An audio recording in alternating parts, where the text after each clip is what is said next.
I pulled into the driveway after a grueling double shift to find my whole life spilling out of black trash bags. My mother stood over the wreckage, beaming at a phone camera like a game show host while thousands of strangers watched. I did not scream. I just silently gathered my keys and drove away. Let them enjoy the likes now because in 6 months, they would be on their knees begging me to save them from their own greed. My name is Avery Barnes.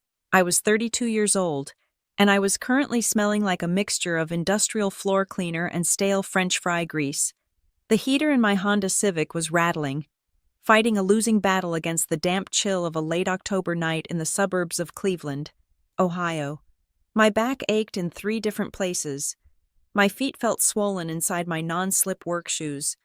All I could think about was the generic rejection email I had received on my phone during my break at the diner. It was the 3rd one this week. I was tired. I was humiliated. I just wanted to crawl into the twin bed in my mother's basement, pull the quilt over my head, and sleep until noon. I turned the corner onto our street. It was a quiet neighborhood, the kind of place where people kept their lawns manicured and their secrets behind closed blinds. Most of the houses were dark, their windows blank and sleeping, except for one. My mother's house was lit up like a crime scene. At first, I thought it was the police.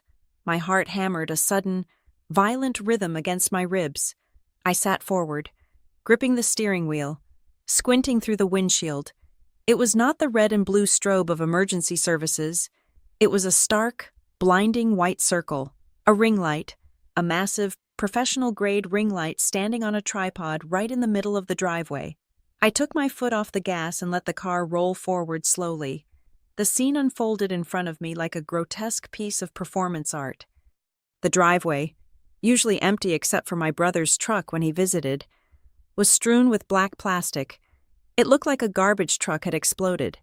But as I got closer, the headlights of my car swept over the debris, and I realized the garbage bags were not full of trash. They were ripped open. I saw a flash of blue knitted wool. My sweater. I saw the spine of a thick, leather-bound book. My portfolio. I saw the silver corner of a laptop casing sticking out of a puddle of mud. My stomach dropped so hard it felt like I had driven off a cliff. I put the car in park at the curb, killing the engine, but I did not get out immediately. I just watched. My mother, Darlene Barnes, was standing in the center of the chaos. She was wearing her Sunday best, a floral dress that she usually reserved for church or weddings, and her hair was done up in a stiff, hair-sprayed helmet of curls. She was holding a microphone, a wireless one attached to the smartphone mounted in the center of that blinding ring light. She was smiling. It was a wide, toothy smile that did not reach her eyes. She looked like a game show host introducing the grand prize. I cracked my car window just an inch. The cold air bit at my face, carrying her voice, amplified and sharp. "And look at this. Everyone," Darlene announced, gesturing grandly to the pile of my clothes soaking up the dirty driveway water. "This is what happens when you enable bad behavior. I have been too kind. I have been too soft. But tonight, we are taking our life back." She stepped over a pile of my sketchbooks. "She is 28 years old. You guys, 28? Can you believe it?" I sat frozen in the driver's seat. I was not 28. I was 32. She knew exactly how old I was. She had birthed me. But 28 sounded younger, more pathetic, more manageable for her narrative. It made me sound like a child who refused to grow up, rather than a woman who had hit a rough patch. "Actually," she corrected herself, leaning into the camera lens with a conspiratorial whisper, "she is well over 30, a parasite. That is the only word for it. A parasite living off my pension while I try to enjoy my golden years."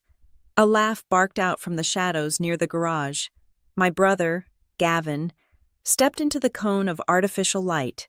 He was wearing his work boots and a grease-stained hoodie. He looked like he was having the time of his life. He held a can of beer in one hand and pointed at a garbage bag with the other. "Hey, Mom! You missed a spot," Gavin yelled. He wound up his leg and kicked the bag. It was heavy, likely full of my winter coats. The bag rolled, tearing further open on the asphalt, and tumbled directly into a large puddle of rainwater that had gathered near the drain. The dirty water splashed up, soaking the fabric inside. Gavin laughed again. It was a wet, ugly sound. To the right of the ring light, my sister Blair was moving like a predator. She held a secondary gimbal with her phone attached, filming from a different angle. She was circling the mess, getting close-ups of my humiliation. She panned the camera over my worn-out sneakers lying in the grass. She zoomed in on a box of personal hygiene products that had spilled open. "Sad tour," Blair narrated, her voice pitching up into that fake, bubbly influencer cadence she practiced in the mirror. "This is the reality of the boomerang generation. Guys, look at this. It is just sad. Total failure to launch." I felt a heat rising up my neck. It wasn't just anger. It was a mixture of shame and absolute disbelief. They were not just kicking me out. They were broadcasting it. I opened the car door. The sound of the latch clicking echoed in the quiet street. Darlene stopped talking mid-sentence.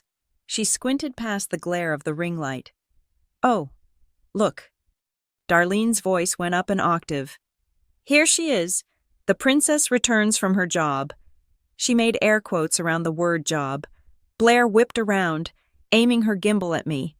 I could see the screen of her phone glowing. The chat was scrolling so fast, it was a blur of white text on a translucent background. I stepped out of the car. The wind cut through my thin diner uniform. I kept my face blank. I had learned a long time ago that giving Darlene a reaction was like pouring gasoline on a fire. She fed on tears. She thrived on screaming matches. I walked up the driveway. My boots crunched on the gravel. "Say hello to the viewers, Avery," Blair chirped, shoving the phone camera inches from my face. "We have 3,000 people watching right now. They want to know why you think it is okay to mooch off our mother." I looked past the phone. I looked at the comments floating by. "Get a real job. Kick her out. Darlene useless. She looks older than 30. Trash." Thousands of strangers. People I had never met. People who didn't know I worked 60 hours a week.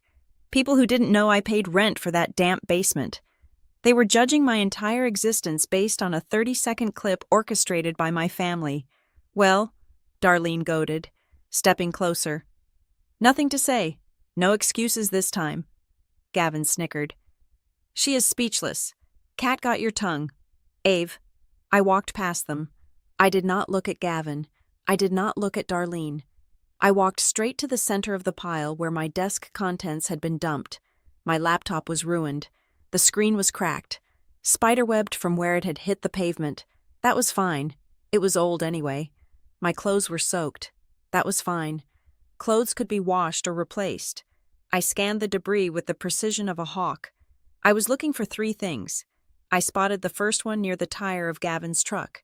It was a heavy-duty, waterproof document pouch. I lunged for it, snatching it up before Gavin could realize what I was doing. I felt the thickness of it. My birth certificate, my social security card, the title to my car, safe. "Oh, she is grabbing her precious papers," Darlene mocked to the camera. "Make sure you get that, Blair. She cares more about papers than her own mother." I ignored her. I continued my scan. There, under a pile of magazines, my external hard drive. It was ruggedized, orange rubber. It contained 10 years of design work, my portfolio, and my entire digital life. I grabbed it and shoved it into the deep pocket of my apron. One more thing. I kicked aside a wet cardboard box. I sifted through loose pens and tangled charging cables. "What are you looking for?" "Your dignity," Gavin shouted. Then I saw it. It was small, silver, and unremarkable to anyone else. A single key with a black plastic head. No label, no markings. It had fallen out of an old jewelry box that lay shattered near the grass. I snatched the key off the wet ground and closed my fist around it. The metal bit into my palm. It was cold and sharp. This key was the only thing I had left of my Aunt Sarah. I didn't know what it opened, but she had pressed it into my hand a week before she died and told me to keep it safe. I had what I needed. I stood up. "Get off my property," Darlene snapped, her voice suddenly dropping the sweet MC persona.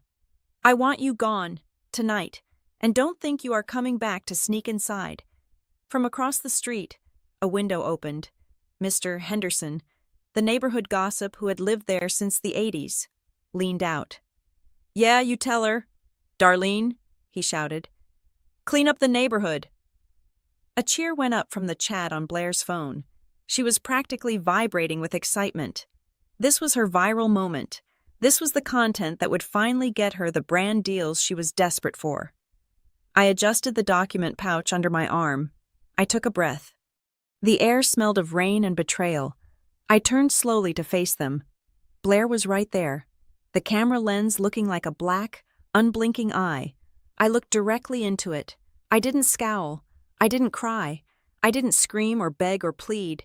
I just looked. I stared into that lens with a dead, flat calmness that I didn't know I possessed. I imagined I was looking into the eyes of every single person typing hateful comments. I held the gaze for 1 second, 2 seconds. Blair actually took a half step back. The silence stretched, heavy and uncomfortable. For a brief moment, the chat slowed down. My expression wasn't the drama they wanted. It was a mirror, reflecting something ugly back at them. Then, I turned my back. "Hey," Gavin yelled, realizing the show was ending too soon. "Where do you think you're going?" I walked down the driveway. I stepped over my ruined duvet. I stepped past the broken remains of my favorite lamp. I reached my car and opened the door. "If you leave, Avery, you are dead to us," Darlene shrieked. It was a line from a soap opera, delivered with bad timing. "Do you hear me? You are nothing without me." I got into the car. I locked the doors. I placed the document pouch on the passenger seat and the hard drive in the cup holder. I kept the silver key in my hand, gripping it against the steering wheel. I started the engine. The heater rattled to life again. I put the car in reverse and backed out, leaving them there in their circle of artificial light. In the rearview mirror, I saw them standing like statues. Darlene was still talking to the camera, frantically trying to keep the momentum going, but the energy had shifted. They looked small. They looked ridiculous standing in the dark with their ring light and their trash bags. I drove. I didn't know where I was going. I had $42 in my bank account and half a tank of gas. I had no home. I had no family. My hands began to shake as the adrenaline started to fade, replaced by a cold, seeping shock. I wanted to pull over and vomit. I wanted to turn around and scream until my throat bled, but I didn't. I kept my eyes on the road, the yellow lines blurring slightly. If I said a single word, if I shed a single tear where they could see it, I would just be giving them an encore. I would be giving them part 2 of the show. I tightened my grip on the steering wheel until my knuckles turned white. 6 months. I thought.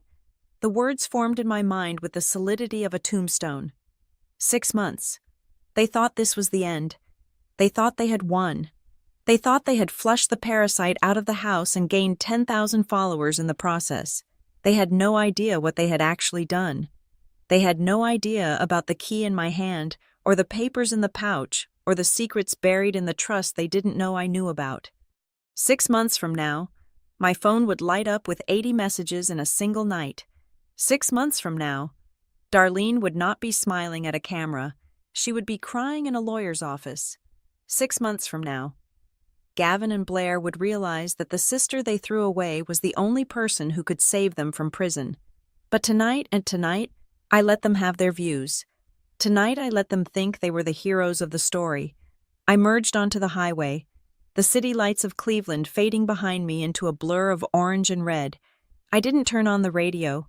I just drove into the dark, the silence my only companion. But to understand how a mother could throw her own daughter away for internet clout, and to understand exactly how I was going to make them pay for every single like and share. We have to go back. We have to go back to before the ring light, before the trash bags, before I became the villain in their little reality show. 6 months earlier. 6 months ago, life was boring in the most beautiful way possible. I lived in a 1-bedroom apartment on the north side of Columbus, Ohio. It was not a luxury suite. The carpet was a beige industrial loop that had seen better decades, and the view from my single window was of a brick wall and a dumpster that got emptied every Tuesday morning at 5. But it was mine. That was the currency I valued most. I had a ritual on the first of every month that gave me a quiet, vibrating sense of satisfaction. I would sit down at my small IKEA desk, open my laptop, and log into my bank account. I would click pay bill on my rent, my electric, my car insurance, and my student loan minimum payment. Watching the balances drop to near zero did not scare me. It reassured me. It meant I was solvent. It meant I was an adult who did not need to ask anyone for anything. I was the captain of my own very small, very tidy ship. I drove a Honda Civic that was 10 years old, but ran like a clock because I took it for oil changes exactly when the sticker told me to. I bought groceries on Sundays. I had a savings account with $2,000 in it, which I called my emergency fund. I felt invincible because I was responsible. My job was the anchor of this stability. I worked as a junior brand strategist at Northgate Creative Systems. It sounds fancy, but mostly it involved designing logos for regional plumbing companies and writing copy for dental insurance brochures. I did not mind. I liked the hum of the open plan office. I liked the free coffee in the break room that tasted like burnt hazelnuts. I liked that my badge opened the glass doors with a definitive beep. Then came the Tuesday afternoon that dismantled my life. There was no dramatic music. The sky did not turn gray. It was actually a bright, sunny afternoon when my manager, a man named Dave, who wore fleeces even in July, tapped on my cubicle wall. He asked me to step into the conference room. He did not make eye contact. I knew before I sat down. The air in the room felt thin.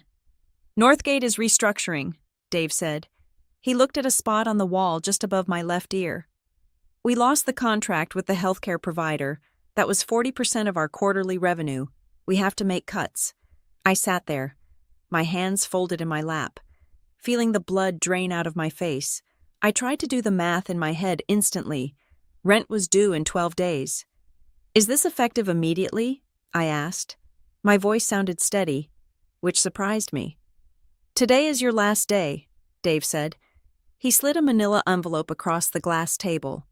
"We are offering 2 weeks of severance. It is just business. Avery, you know that. It is nothing personal. Just business." I packed my desk in 20 minutes. I put my stapler, my framed photo of a trip to Lake Erie, and my favorite mug into a cardboard box.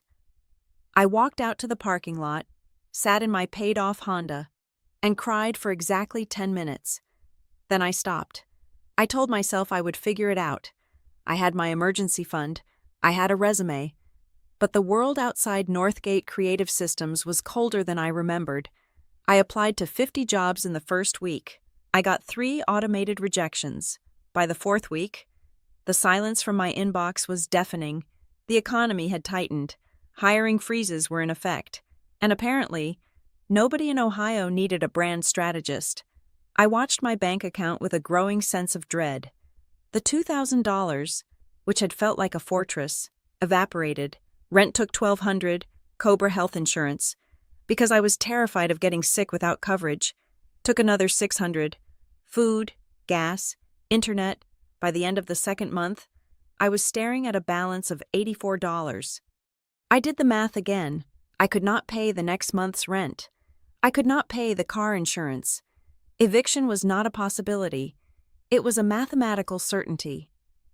I held my phone in my hand for an hour before I made the call. I would have preferred to call a loan shark. I would have preferred to sleep in my car. But I was practical. I needed a roof. My mother, Darlene, answered on the second ring. "Well," she said, after I choked out my request, "I wondered when this would happen." She did not say, "I'm sorry you lost your job." She did not say, "Come home. We love you." She validated her own prediction of my failure. "You can come back," she said. Her voice clipped. "But we need to set some ground rules. I am not running a charity hotel here. Avery, your father's pension only goes so far." I packed my life into the Honda. I sold my furniture for cash on a marketplace app. I broke my lease and lost my deposit. I drove 2 hours north to Cleveland, feeling like I was driving backward in time, regressing from a 32-year-old professional to a dependent child. The welcome home was a business meeting at the kitchen table. Darlene sat with a notepad. The house smelled the way it always did, potpourri masking the scent of old carpet. $400 a month, Darlene said, writing the figure down and circling it. That is for the room in the basement. You will also pay 1/3 of the electric and water, and you buy your own food. I cook for Gavin and Blair when they are here. But I am not a short-order cook for you. I don't have a job yet. Mom, I said, staring at the floral tablecloth. I have $80. Then you better get one fast, she said. The diner on Main Street is hiring. I saw a sign. It is not fancy design work, but it pays cash. So that is what I did. I took the basement. It was damp and smelled of mildew. The small windows were at ground level, so my view was of grass blades and car tires. I set up my laptop on a folding card table I found in the garage. I got the job at the diner the next day. I went from designing corporate identities to scraping dried egg yolk off ceramic plates. I worked double shifts. I came home smelling of grease and bleach, my feet throbbing.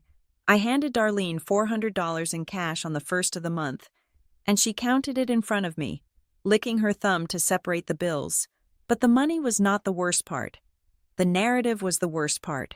On Sunday mornings, I would hear Darlene on the phone with her friends from the church group or the neighbors. She would lower her voice to a stage whisper, ensuring I could hear her through the thin floorboards. "Oh, yes, Avery is back," she would say, sighing heavily. "It is a trial, honestly. But what can a mother do? I could not let her live on the street. I had to save her. She just does not have that drive. You know, not like Gavin." She painted herself as the martyr, the benevolent savior catching her fallen child. But when she hung up the phone and saw me coming up from the basement for a glass of water, her face would harden. "Do not go out the front door looking like that," she would snap, gesturing to my diner uniform. "Use the side door. I do not want the neighbors thinking I'm running a boarding house for failures. Do not embarrass me. Avery." Then there was Gavin. My brother was 2 years older than me. He worked for a mobile mechanic service and made good money, or at least he acted like he did. He did not live at home, but he was always there, usually eating the food Darlene claimed she was too tired to cook for me. One Tuesday evening, about 3 months into my stay, I came up from the basement to heat up a can of soup. Gavin was sprawling at the kitchen table, picking at a roast chicken Darlene had made. He looked me up and down. She lived in the house rent-free because Darlene was convinced Blair was on the verge of becoming famous. For Blair, my return was not a family crisis. It was a set design opportunity. She would come down to the basement without knocking, her phone already recording. "Hey guys, so today we are doing a deeper cleaning of the house," she would say to the camera, panning around my cramped living space. She would angle the shot so I was in the background, hunched over my laptop in the dim light. "Can you not film me?" I asked once, shielding my face. Blair rolled her eyes but kept the camera rolling. "Relax, Avery. You are just in the background. It adds to the aesthetic, authentic family struggles. You know, people relate to that." She edited the videos later. I watched one on her TikTok. She had put a gray filter over the clips of me, making me look even more haggard and depressing, while she remained in bright, saturated color. The caption read, "Grateful for my hustle so I never end up stuck." Family vibes. Motivation. I was a prop. I was the before picture in her after lifestyle. I lay in the twin bed that night, listening to the furnace rumble next to my head. I stared at the unfinished ceiling beams. I felt small. I felt erased. The Avery who paid her bills and had a clean apartment felt like a character from a book I had read a long time ago. But I had a plan. I was saving. I was applying. I had a spreadsheet on my laptop tracking every penny. Just a few months. I whispered to the darkness, "Just endure it. Keep your head down. Save $2,000. Get a deposit. Leave." I thought I could fly under the radar. I thought if I paid my rent and stayed quiet, they would eventually get bored of kicking me. I did not realize that for people like Darlene, Gavin, and Blair, kicking someone when they were down was not a pastime. It was an addiction. and they were just getting started. The basement air was heavy, a stagnant mix of damp concrete and the metallic smell of my overheating laptop. My workspace was a masterclass in desperation. The folding table wobbled every time I typed more than 30 words a minute, and my laptop, a relic from my college days, was currently on life support. The battery held zero charge. If the magnetic power cord wiggled even a fraction of an inch to the left, the screen would die instantly. It was like performing surgery on a patient who was constantly trying to flatline. I sat there at 2 a.m, the blue light of the monitor reflecting in my tired eyes, sending out application number 45 for the week. Junior graphic designer, marketing coordinator, social media assistant. I was overqualified for all of them. Yet I tailored every cover letter with the precision of a diamond cutter, begging for the chance to earn a fraction of what I used to make. Above my head, the floorboards creaked. I knew the rhythm of the house. That heavy, dragging step was my mother. Darlene, getting a glass of water. The quicker, lighter thud was Blair, likely pacing while on a late-night call. I was not living with them. I was living under them. The first of the month arrived with the grim inevitability of a tax audit. I had just returned from a double shift at the diner, my apron smelling of burnt coffee and maple syrup. I had the cash ready. I always had the cash ready. It was the one shield I had left. Darlene was waiting for me in the kitchen. She sat at the head of the table, a calculator placed neatly beside her tea mug. "Here," I said, placing the envelope on the table.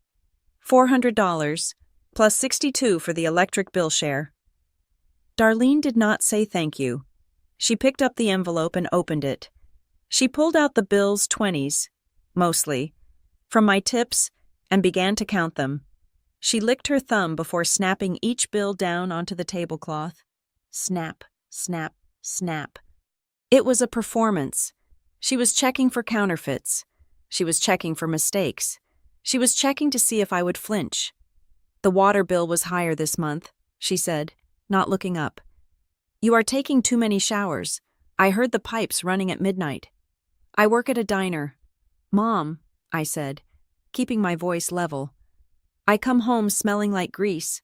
I need to shower." "It creates moisture in the basement," she countered, finally looking at me.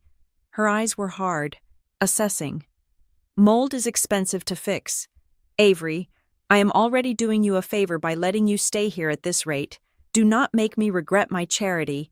"I am paying rent," I reminded her. "It is not charity." Darlene laughed. It was a short, sharp sound. $400 in this economy that barely covers the inconvenience of having you back. Do not forget, Avery, you still owe me for 18 years of raising you. The food, the clothes, the braces on your teeth. You think a few $100s makes us even... I bit the inside of my cheek until I tasted copper. This was the trap. In Darlene's ledger, I was born with a debt I could never repay. Existence was a loan she had granted me, and the interest rate was variable based on her mood. I went downstairs without arguing. If I argued, the rent would go up. 2 days later, the boundary violations escalated from financial to physical. I had a rare morning off. I planned to drive to the public library to use their high-speed internet for a video interview I had managed to secure. I grabbed my keys and went out to the driveway. My Honda was gone. Panic, cold and sharp, spiked in my chest. I thought it had been repossessed. I thought I had missed a payment. I pulled out my phone to call the police, but then I saw a text from Gavin. Borrowed the whip. "My truck is in the shop. Back by noon." He had not asked. He had just taken. My spare key hung on the hook by the back door, and he had just helped himself. I waited. Noon came and went. My interview time was 1 o'clock. I paced the driveway, calling his phone. It went straight to voicemail. At 1:15. I missed the interview. I sat on the front porch steps, head in my hands, listening to the birds chirp in the suburban silence. The opportunity I had spent 3 days preparing for was gone. At 2:30, my Honda rolled into the driveway. Gavin hopped out, whistling, swinging the keys on his finger. "You missed your time," I said. standing up. My voice was trembling, not with sadness, but with a rage I was struggling to cap. I had an interview. Gavin, I missed it. He looked at me, genuinely confused. Chill out, Ave. It is just a car. I had to run parts across town. Emergency job. Big money. You could have asked, I said. You could have texted before you took it. We are family, he said, tossing the keys at me. I fumbled to catch them. What is mine is yours. Right family does not count pennies or miles. Do not be so uptight. That is probably why you got fired from the city job. You stress too much. I got into the car to move it into the garage. The fuel light was screaming orange on the dashboard. The range indicator read 4 miles to empty. He had driven it until the tank was dry and left it for me to fill. I gripped the steering wheel, my knuckles turning white. Family doesn't count pennies, he had said, but they certainly counted mine. The invasions of privacy were subtler but more dangerous. My basement room had no lock. I had asked to install one, and Darlene had forbidden it, claiming it was a fire hazard, but I knew it was because she hated a closed door she couldn't open. Blair started coming down more often. She would breeze down the stairs, her phone always in her hand, usually recording a TikTok or checking her angles. Hey, Avery, she would say, her voice overly sweet. Can I borrow your ring light? Mine is acting weird. It is in the corner, I would say, not looking up from my laptop screen. She would walk over to the equipment, but I could feel her presence lingering behind my chair. She wasn't looking at the ring light. She was looking at the stack of papers on my desk. She was looking at my screen. Who are you emailing? She asked once, leaning over my shoulder. Is that a lawyer? I minimized the window instantly. It wasn't a lawyer. It was just a job application. But her curiosity felt predatory. Just work, Blair, I said. You don't have work, she corrected me, picking up a notepad and idly flipping through it. You have a job at a diner. This other stuff, it is just a hobby, right? Like, you are not actually making money. Please don't touch my notes, I said, taking the pad from her hand. She smirked, grabbing the ring light. Touchy. You know, Mom says you are getting obsessive down here, like a hermit. It is not healthy. She left, but the feeling of being watched remained. I started hiding my notebook under the mattress. I started clearing my browser history every time I stood up. Then, the breakthrough happened. It was a Tuesday afternoon. The email pinged into my inbox with a subject line that made my heart stop. Offer of contract employment. Indianapolis Creative Solutions. I opened it, my hands shaking. It was a remote position, branding consultant, 6-month contract with a strong possibility of converting to full-time. The pay was not what I made before, but it was enough. It was enough to rent an apartment in Dayton or maybe a studio in Cincinnati. It was enough to leave. I read the contract 3 times to make sure it was real. I wanted to scream. I wanted to cry. The relief was so physical, it felt like a weight being lifted off my lungs. I made a mistake then. I let my guard down. I went upstairs to dinner that night feeling lighter than I had in months. Darlene was serving meatloaf. Gavin was there, complaining about a customer who refused to pay for a transmission flush. Blair was editing photos on her phone at the table. I have news, I said. I couldn't help the smile that tugged at the corners of my mouth. The table went quiet. They looked at me, not with anticipation, but with suspicion. I got a job, I said. A real one, in my field. It is a remote contract with a firm in Indianapolis. It starts in 2 weeks. I waited for the congratulations. I waited for good job. Darlene set her fork down slowly. She chewed, swallowed, and wiped her mouth with a napkin. Contract, she asked. So, not a real job, freelance. It is full-time hours, I explained, the excitement leaking out of me like air from a punctured tire. And it pays well. I can move out in a month or 2. The atmosphere in the room shifted instantly. It went cold. Move out, Gavin laughed, shaking his head. You just got here. You are going to bail on Mom again, after she set up that whole room for you.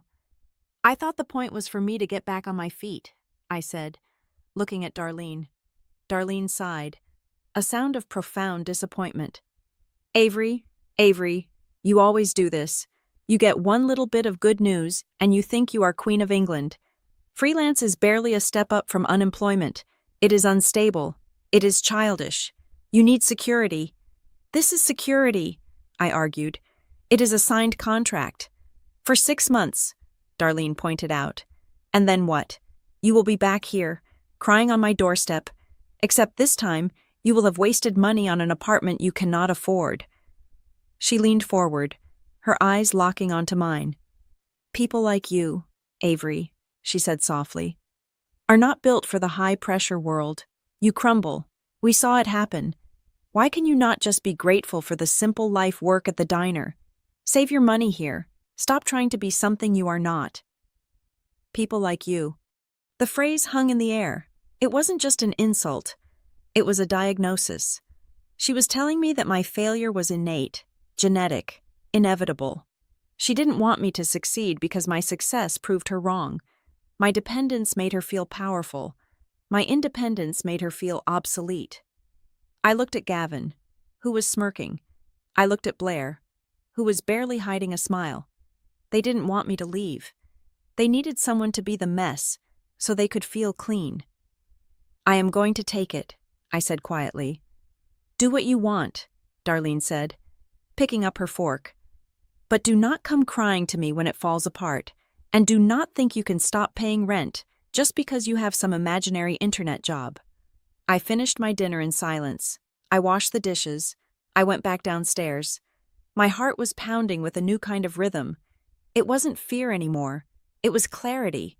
They were not my safety net. They were the spider web. I sat down at my wobbly table. I changed the password on my laptop to a string of random characters 20 digits long. I took my external hard drive and taped it to the underside of the lowest drawer in the dresser, a place no one would look. I gathered my birth certificate and passport and put them in my bag, but in my haste, in the swirling, chaotic energy of my anger and determination, I made a critical error. I had printed out the offer letter and the non-disclosure agreement from the Indianapolis firm to sign and scan back to them. I signed them with a flourish of blue ink. Then, tired and emotionally drained, I turned off the light. I crawled into bed. I left the papers sitting right there on the table, in the dark. I stared at the ceiling. The silence of the house felt different now. It wasn't just quiet. It was waiting. My news hadn't been received as a victory. It had been received as a threat. I had signaled that I was planning to escape, and I had foolishly assumed they would let me walk out the door without a fight. As I drifted into a restless sleep, I didn't know that upstairs. The floorboards were creaking not because Darlene was getting water, but because plans were changing. I had shown my hand. Now, they were going to play theirs. The morning of the day my life imploded began with a request that was so mundane, so helpful on the surface, that I should have known it was a trap. I was down in the basement, buttoning my diner uniform. My eyes felt gritty from lack of sleep. The contract from Indianapolis was still sitting on the folding table, a stark white rectangle against the fake wood grain.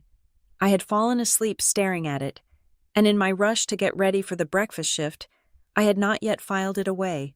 I heard the basement door creak open. Steps thudded down the stairs quick, light, energetic. Avery, are you decent? It was Blair. She rounded the corner wearing a full face of makeup at 8 in the morning. She was holding 2 mugs of coffee. This was unprecedented. Blair did not share caffeine. Blair hoarded caffeine. I brought you the dregs of the pot, she said, holding out a mug that said Girl Boss in gold script. Peace offering. I know I was annoying about the ring light the other day. I took the mug. Suspicious. Thanks. What is with the face? I gestured to her heavy contouring and false lashes. Oh, huge day, she said, leaning against the support beam, blocking my view of the table. I have a brand deal I need to film, like emergency turnaround. Actually, that is why I came down. Can I borrow the ring light again, and maybe the tripod? My gear it is glitching. Sure, I said, taking a sip of the coffee. It was lukewarm and overly sweet. Just put it back when you are done. I might need it tonight for a video call. Totally, she said. She didn't move toward the equipment, though. She stood there, smiling a little too widely. Hey, come upstairs for a second. Mom made cinnamon rolls, the ones from the can. But still, you look like you need sugar. I have to go to work, Blair. Just for 5 minutes, she insisted, actually reaching out and tugging my sleeve. Come on, don't be antisocial. Mom is actually in a good mood. I looked back at my table. The contract was right there. I should have put it in my bag. I should have locked it in the drawer with my hard drive. But Blair was pulling me, and the prospect of a 5-minute truce with my family was tempting enough to override my survival instincts. Fine, I said. 5 minutes? I followed her upstairs. We ate the cinnamon rolls. Darlene was indeed in a good mood, humming as she wiped down the counters. It was a bizarre, Rockwellian scene that felt completely staged. After 10 minutes, I realized I was going to be late. I have to go, I said, grabbing my keys. Wait, you forgot your apron downstairs, Blair chirped. I will get it. No, I can get it, I said, already turning back to the basement door. I ran down the stairs. I grabbed my apron from the hook. I glanced at the table. My stomach gave a small, weird lurch. The papers were there. The contract, the NDA, the offer letter. They were in a neat stack, just as I had left them, but they were too neat. I remembered leaving the offer letter slightly askew. Covering the corner of the NDA, now, the edges were perfectly aligned, parallel to the edge of the table. Someone had touched them. I looked up. The ceiling floorboards were silent. Blair hadn't come down. Had she touched them before I came up? Had she been reading them while blocking my view? Avery, you are going to miss your shift, Darlene yelled from the top of the stairs. Coming, I yelled back. I shoved the papers into my bag. A cold prickle of unease running down my spine. It was just paranoia. I told myself. I was just edgy because I was finally close to escaping. I grabbed the ring light and brought it up for Blair, who took it with a smirk that I couldn't quite decipher. Thanks, sis, she said. This is going to be a game changer for my content. I didn't know how right she was. When I came back from the morning shift at 2 p.m. for my split break, the atmosphere in the house had shifted from manic cheer to something more clinical. Darlene was standing in the hallway, holding a clipboard. She looked like a hospital administrator. I have been thinking, she said as soon as I walked in. That basement is a health hazard. The dust, the clutter, it is not good for you. Avery, I took off my shoes, wary. I keep it clean. Mom? Not clean enough, she said, marking something on her clipboard. I am going to schedule a deep clean, a purge. We need to get rid of the old energy down there. Help you start fresh. You know, for your new freelance thing. I don't need a purge, I said, stepping between her and the basement door. I just need to work. Don't be ungrateful, she snapped, the mask slipping for a second. I am trying to help you organize your life. You are drowning in clutter, mental and physical. I am giving you a chance to reset. She smiled then, but it didn't reach her eyes.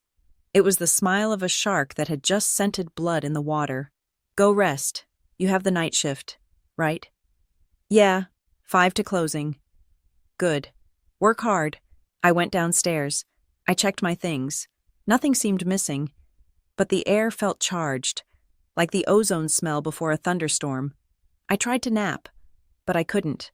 I lay on the bed, staring at the ceiling, listening to the muffled sounds of heavy furniture being moved upstairs.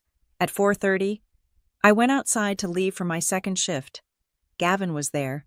He was sitting on the tailgate of his truck, which was parked on the street, not in the driveway. He was wearing a clean hoodie, not his usual work clothes. He was smoking a cigarette, watching the house. Hey, I said, unlocking my car. You are off early. Slow day, Gavin said. He didn't look at me. He was looking at the front lawn. Just waiting around.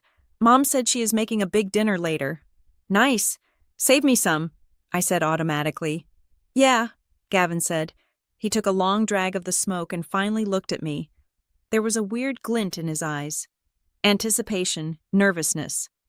You have a good shift, Avery. Drive safe. It was the drive safe that stuck with me. Gavin never told me to drive safe. He usually told me to drive faster so I wouldn't be late. I drove to the diner. The evening rush was brutal. I ran from table to table, pouring coffee, balancing plates of pancakes and burgers. The noise was deafening: the clatter of silverware, the hiss of the grill, the screaming of a toddler in booth 4. Usually, when I had a second to breathe, I would check my phone. The family group chat, titled Barnes Bunch, was usually active around dinner time. Blair posting pictures of her food, Mom complaining about the neighbors, Gavin sending memes. Tonight, I checked it at 6. Nothing. I checked it at 7. Silence. I checked it at 8. Dead air. The silence was heavy. It was the silence of a group of people who were communicating, just not with me. They had a side channel. I knew it in my gut. By the time I clocked out at 10, my anxiety was a physical weight in my chest. I felt like I was walking on a tightrope over a pit of vipers. I just wanted to get home, lock myself in the basement, and sign the contract online. Then I would sleep. I drove home. The streets were dark. The closer I got to the house, the tighter my chest felt. I turned the corner, and then I saw the light. The scene from earlier that night played out again. But this time, the shock was replaced by a horrifying, crystal-clear understanding. I saw the ring light my ring light, the one Blair had borrowed for her brand deal. I saw the trash bags, the result of Darlene's deep clean and fresh start. I saw Gavin, who had been waiting on his tailgate for hours for the show to start. It wasn't a tantrum. It wasn't a spur-of-the-moment eviction because they were mad about the rent. It was a production. I sat in my car, watching my mother perform for the live stream. The pieces clicked into place with the violence of a car crash. Blair distracting me, Darlene scoping out the room, Gavin waiting for the call time. They had planned this. They had scripted this. They waited until I was at work, defenseless, to execute the scene for maximum dramatic effect. I walked up the driveway. I felt numb, detached, like I was watching a movie of myself. I ignored Darlene's voice, which was shrill and theatrical. I ignored Blair's camera lens, which looked like the barrel of a gun. I walked into the debris field of my life. I grabbed the waterproof pouch with my documents. I grabbed the hard drive from my apron pocket where I had luckily kept it. I looked down at a pile of papers that had been dumped into a puddle, my sketchbooks, my notes, and there, half buried under a torn envelope, was something that caught the glare of the ring light. It was a key. It wasn't one of mine. It was small, silver, with a generic black plastic head. It had fallen out of a ripped manila folder that I didn't recognize, a folder made of thick, expensive cardstock, cream-colored. Not the cheap yellow Office Depot kind I used. The folder was shredded, destroyed by Gavin's boots or the wet pavement. But the key remained. I didn't know what it was. I didn't remember buying it. I didn't remember ever seeing it before. But my hand moved on its own. I reached down, my fingers brushing against the cold, wet asphalt, and snatched the key. I closed my fist around it. It felt heavy. It felt important. Get out. Darlene was screaming now, hitting her crescendo. I looked at the camera. I gave them that one. Long stare. The stare that said, I see you. Then I walked away. I got into my car. My hands were shaking so hard I could barely turn the ignition. I backed out, leaving the circus behind. I didn't go to a hotel. I didn't go to a parking lot. I drove straight to the one place I hadn't visited in 6 months because I was too ashamed of my situation. I drove to Jenna's. Jenna was my best friend from college. She was a paralegal, sharp as a tack, cynical, and fiercely loyal. I had ghosted her when I lost my job because I couldn't bear to tell her I was living in my mother's basement. Now, I was showing up on her doorstep at 11 at night, soaking wet, homeless, and holding a mysterious key. I parked in front of her apartment complex. I turned off the engine. The silence of the car was sudden and overwhelming. I opened my hand. The key was sitting in my palm, warm now from my body heat. It was just a small piece of metal, but as I looked at it, a strange memory flickered in the back of my mind. A memory of my Aunt Sarah, my mother's sister who had passed away 2 years ago. If you ever get locked out. Avery. She had whispered to me once at a family barbecue, pressing something into my hand that I had laughed off and shoved into a junk drawer. You make sure you have a way back in. Was this it? Had this been in the junk drawer I had emptied into a box when I moved home? I didn't know, but as I stared at the key, I felt a shift in the universe. They had thrown out my trash, but they had accidentally handed me a weapon. I got out of the car and walked to the buzzer. I pressed the button for 4B. Who is it? Jenna's voice crackled, groggy and annoyed. It's Avery, I said, my voice breaking for the first time that night. I need help, and I think I found something. Jenna pulled the door open before I could press the buzzer a second time.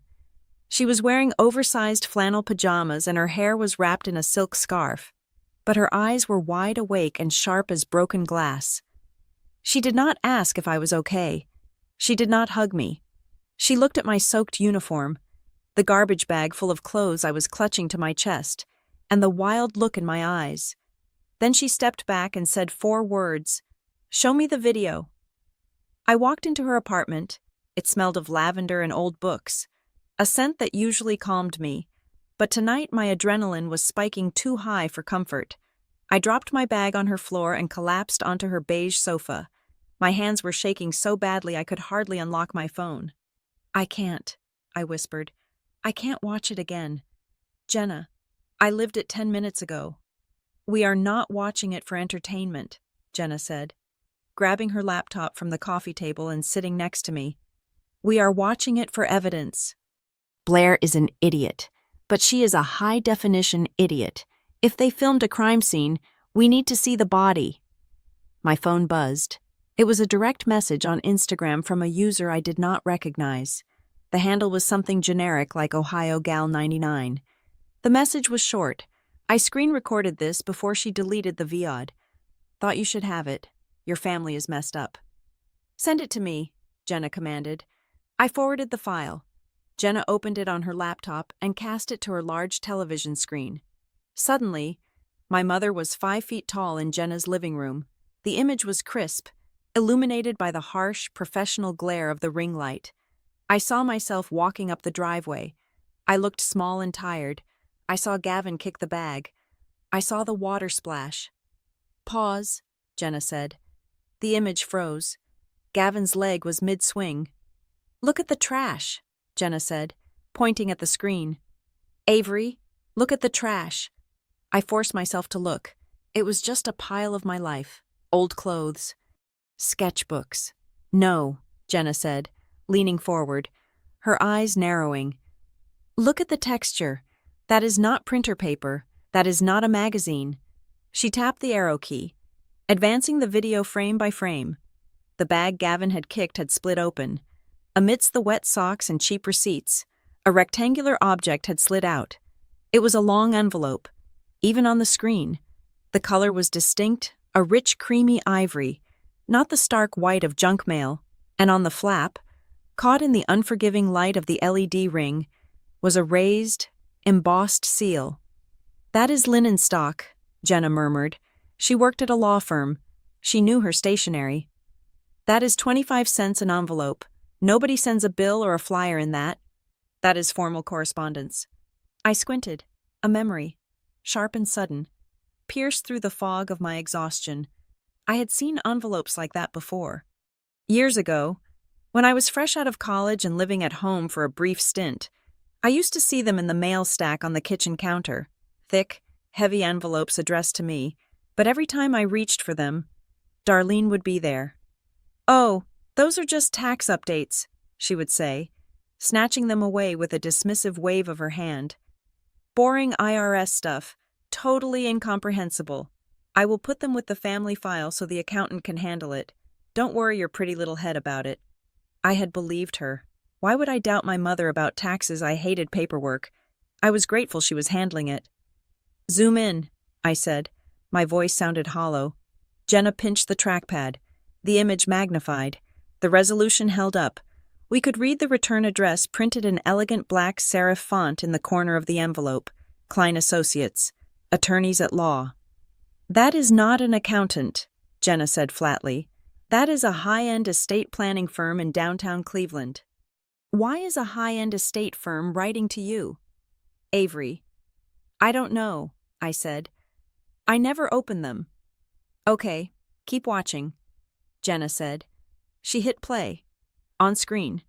Blair was panning the camera, doing her sad tour commentary. The camera swept over the folding table that Gavin had tossed onto the grass. My papers were scattered everywhere. Stop, I shouted. Jenna slammed the spacebar. Go back. 2 seconds. She rewound. The camera panned over the wet grass. Lying face up, soaking in a puddle, was a single sheet of paper that must have fallen out of that cream envelope or another one like it. The water had made the paper translucent, but the bold header was still legible in black ink. Account Summary, Q3, 2024. Beneficiary, Avery Jean Barnes Entity, the Barnes Family Trust. The air left the room. Trust, I whispered. We don't have a trust. We are broke. Mom clips coupons for laundry detergent. Jenna turned to me, her face pale. Avery, broke people do not have trusts managed by Klein Associates, and broke people certainly do not receive quarterly account summaries. I reached into my pocket. My fingers closed around the cold metal of the silver key I had snatched from the driveway. I pulled it out and held it up to the light. The key, I said. It fell out of a folder, a thick folder. I looked at the key properly for the first time. It was not a house key. It was flat, with a specific groove pattern and a number stamped into the metal 404. That is a safe deposit box key, Jenna said, or a private document box key. Aunt Sarah, I said. The realization hit me so hard I felt dizzy. My Aunt Sarah, she was in real estate. She died 2 years ago. Everyone said she died with debt. Mom said there was nothing left but bills. Your mom is a liar, Jenna said. It wasn't an insult. It was a statement of fact based on the evidence on the screen. And she just broadcasted the proof to 3,000 people because she was too arrogant to check the trash before she threw it out. I didn't sleep. I spent the night on Jenna's couch, staring at the ceiling, replaying every conversation I had ever had with Darlene about money, the guilt trips, the rent payments, the way she scrutinized my grocery receipts. You owe me, she had said. You are a parasite. At 8 o'clock the next morning, I called the number I had memorized from the envelope on the screen. Klein Associates, how may I direct your call? The receptionist's voice was smooth as velvet. My name is Avery Barnes, I said. I was surprised by how steady my voice was. I am calling to speak to Marianne Klein. There was a pause, a click, then a different voice came on the line. It was older, authoritative, and sharp. Avery Barnes, the woman asked. Is this truly Avery Barnes? Yes, I said. I believe you have been sending me mail. Sending you mail. Marianne Klein let out a dry, humorless laugh. Ms. Barnes, we have been sending you certified letters for 18 months. We have sent couriers. Your mother turned them all away. She claimed you were indisposed. She claimed you were mentally unstable and that she had power of attorney to handle your correspondence. I gripped the phone so hard I thought the plastic might crack. She said I was unstable. She implied it strongly enough that we were preparing to petition the court for a welfare check. Marianne said, We manage the Sarah Jenkins Trust. You are the sole beneficiary of the liquid assets and a 50% stakeholder in the real estate portfolio. Your brother and sister were left specific chaotic sums, $5,000 each, but the bulk of the estate was left to you. Sarah was very clear. She said you were the only one with a head for the future. The room spun. Sole beneficiary, real estate portfolio. Why didn't I know? I asked. Because the correspondence was going to your address of record. Marianne explained, which, for the last 6 months, has been your mother's house, and before that, when you moved, We received a change of address form redirecting mail to her house, signed by you, or at least, signed with your name. Forgery. She had forged my signature to steal my inheritance while I was scrubbing dishes to pay her rent. I need to see the file, I said. I need to see everything. Can you come in today? Marianne asked. We are located in the Tower City building. I will be there in an hour, I said. I hung up. Jenna was standing in the kitchen doorway, holding 2 mugs of coffee. She had heard enough. So, she asked. She stole it, I said. The anger that had been burning hot all night suddenly cooled into something solid and terrifyingly heavy. It settled in my gut like a stone. She knew about the trust. She hid the letters. She forged my signature. And I looked at the silver key on the coffee table. And she probably has not been able to access the main capital because she did not have this, I said, picking up the key. This must be for the physical deed box or the authentication. Aunt Sarah gave it to me directly. Mom could not get to the money without me, so she tried to break me until I signed whatever she put in front of me. Jenna sat down next to me. What are you going to do? Are you going to go over there, scream at her, post the truth on TikTok? I thought about the ring light.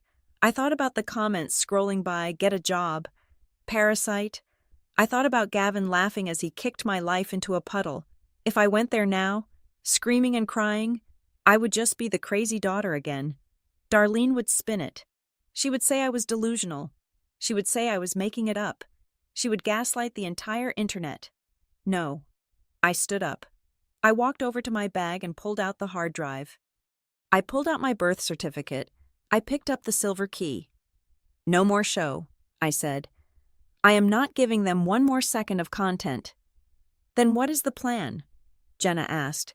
I am going to the lawyer, I said. I am going to get the accounting. I am going to get every single bank statement, every forged signature, and every lie on paper. I am going to build a mountain of evidence so high that when it falls on them, they will not be able to breathe. I looked at Jenna, and for the first time in 24 hours, I smiled. It wasn't a nice smile. They wanted a reality show, I said. I am going to give them a courtroom drama. The drive to Dayton, Ohio, took exactly 55 minutes from the motel where I had stayed for 3 nights. I had chosen Dayton for a specific reason.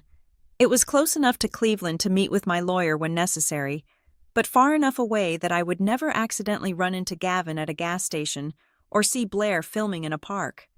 It was a demilitarized zone. I signed the lease on a studio apartment in a converted warehouse district. It was not large. It was essentially a concrete box with a kitchenette and a large window overlooking the river. But it was the most beautiful thing I had ever seen. The rent was reasonable, covered comfortably by the first installment of my contract with the Indianapolis firm. For the first time in 6 months, I did not have to ask permission to open a window. I did not have to listen for footsteps above my head. The first thing I did was quit the diner. I did not give 2 weeks of notice. I called the manager, thanked him for the opportunity, and told him I would not be coming back. He was annoyed, but he had replaced 3 waitresses in the last month alone. I was just another statistic to him. The second thing I did was buy a desk. I went to a furniture store and bought a solid oak desk, not a folding table, not a piece of plywood on sawhorses.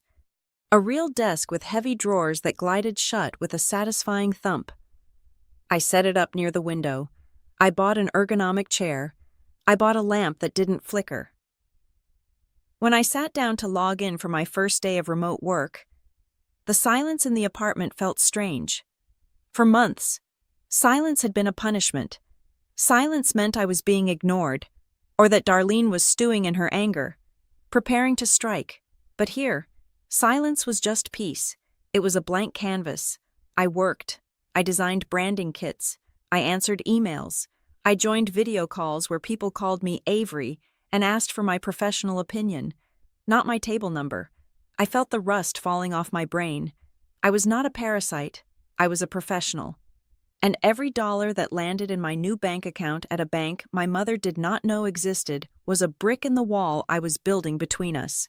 But while I rebuilt my days, my nights were dedicated to the demolition of theirs. Marianne Klein was as efficient as a surgeon. 2 weeks after I hired her, a courier delivered a heavy packet to my new address. It was the accounting. I sat at my new oak desk, a cup of tea steaming beside me, and opened the file.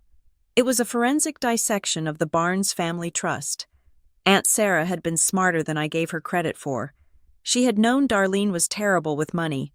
She had known Gavin was reckless. So, she had locked the assets up. The trust held 3 primary assets.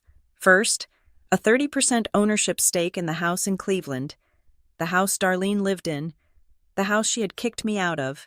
Technically, I owned the basement I had been sleeping in and the driveway where they had thrown my clothes. Second, a 50% equity stake in Gavin's Mobile Mechanics.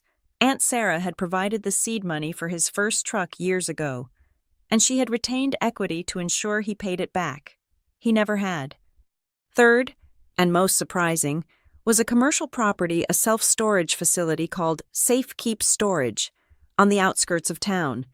It was a modest operation, 200 units, but it generated steady, passive income. I read the lines of the ledger, my finger tracing the numbers. Revenue, revenue, revenue. Then I hit the section marked Liabilities and Encumbrances.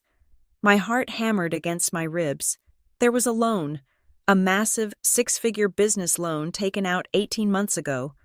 The collateral listed for the loan was the Safe Keep storage facility. I flipped to the next page to see the authorization. Borrower Darlene Barnes. Trustee, cosigner.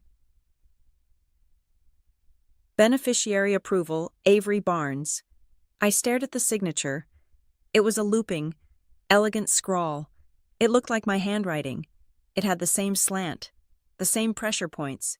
If I did not know better, I might have thought I wrote it, but I had not. 18 months ago, I was living in Columbus, working my corporate job, completely unaware that this trust even existed. I picked up my phone and dialed Marianne. "You saw it?" Marianne asked. She did not waste time with pleasantries. "I see a signature that is not mine," I said. "She forged my name to mortgage the storage units." "Correct," Marianne said. "We ran a preliminary handwriting analysis. It is a decent forgery, likely practiced, but it has tremors consistent with hesitation. But here's the part that will interest you. Avery, we traced the disbursement of the loan funds." "Where did the money go?" I asked, though I had a sick feeling I already knew. "It did not go into the storage business," Marianne said. "It went into 2 personal accounts. One belongs to Gavin Barnes. It appears to have paid off a significant amount of credit card debt and purchased a new hydraulic lift system. And the other half went to a business entity registered as Blair B. Creative." Marianne said, "The itemized expenses include high-end camera equipment, lighting rigs, a studio renovation, and travel expenses for content trips." I closed my eyes. The ring light, the massive, blinding ring light that Blair had set up in the driveway to broadcast my humiliation to the world. The camera she had shoved in my face. The microphone Darlene had held like a game show host. They had bought the instruments of my destruction with my own stolen money. The irony was so sharp it felt like a physical puncture wound. They hadn't just kicked me out. They had used my inheritance to finance the production quality of the eviction.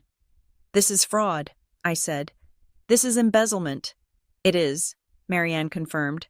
"And because she used the trust assets as collateral without the consent of the primary beneficiary, she has breached her fiduciary duty. If the bank finds out the signature is forged, they will call the loan immediately. They will seize the storage units. But before we pull that trigger, we need to be bulletproof. What do I do?" "You document," Marianne said. "We are moving to the discovery phase. I am going to demand a full audit of every receipt, but you need to gather everything you have on your end. Texts, emails, videos, anything that proves their intent or their knowledge of your financial status." I hung up and opened a new folder on my laptop. I named it The Receipts. I started with the live stream. Jenna had sent me the file. I watched it again, not with pain this time, but with a cold, analytical eye. I noted the timestamp when Darlene claimed I was a parasite. I cross-referenced it with the date on the loan document where she had stolen $100,000 in my name. Lie. I typed in my spreadsheet, claim Avery is a financial burden. Fact, Avery is the unknowingly funding source for the household. I went through my text messages. I found texts from Gavin asking for gas money. Texts from Darlene demanding rent. Gavin, yo. Can I get 20 for the tank? Card isn't working. Date November 12th. Context: Gavin had received $50,000 of trust money 4 months prior. I found the reviews on my professional portfolio. The 1-star ratings that had appeared the day after the live stream. Unprofessional, rude, stole designs. The usernames were fake, but the linguistic patterns were familiar. One used the word aesthetic 3 times. Blair. I took screenshots. I logged IP addresses where I could. I built a timeline of abuse that ran parallel to a timeline of theft. 2 days later. Marianne called me again. Her voice was lower, more serious. I sent the initial demand letter this morning, she said. I informed them that I represent you and that we are conducting a review of the trust's administration. I did not mention the forgery yet. I want to see how they react. They will panic, I said. They will do more than panic, Marianne warned. Avery, you need to be ready. When people like this get cornered, they do not confess. They attack. And then, when attacking does not work, they manipulate. I am ready, I said. Are you? Marianne asked. They are going to call you. They are going to cry. Your mother will talk about her health. She will say she did it for the family. She will say you are ungrateful. She will try to make you feel like the villain for asking where your money went. I looked out the window at the river flowing steadily through Dayton. I thought about the key in my pocket. Let them call, I said. You need a script, Marianne said. Do not engage. Do not explain. Do not justify. Every word you say can be twisted. You have one phrase. Avery, memorize it. Refer to my lawyer, I said. Exactly, Marianne said. Say it until it loses all meaning. Say it until it is a shield. If they text, you reply with my email address. If they show up, you call the police. You are not their daughter right now. You are a plaintiff. The first text came at 7 in the evening. It was from Blair. Blair, OMG Avery. Mom is freaking out. She just got some crazy letter from a lawyer. Is this a joke? People are literally laughing at us. You need to stop this. I looked at the phone. My thumb hovered over the keyboard. The old Avery would have typed a paragraph. I would have explained that they stole from me. I would have defended myself. I would have tried to make them understand. But the old Avery was gone. She had been left in a driveway in Cleveland. I typed, please refer all questions to Marianne Klein at Klein Associates. I hit send. 10 minutes later. My phone rang. It was Darlene. I watched the screen light up. I watched the name dance across the glass. Mom. A word that was supposed to mean safety, but now meant danger. I let it ring. It went to voicemail. Then came the text from Gavin. Gavin. You serious right now? Lawyering up on your own mother after everything she did for you. You are ungrateful trash. Drop this or you will regret it. I felt a spike of fear, a conditioned response to his aggression. But then I looked at my oak desk. I looked at the accounting file. I looked at the signature that wasn't mine. I typed, please refer all questions to Marianne Klein at Klein Associates. Sent. Then, I did something I had never done before. I put my phone on Do Not Disturb. I turned back to my computer.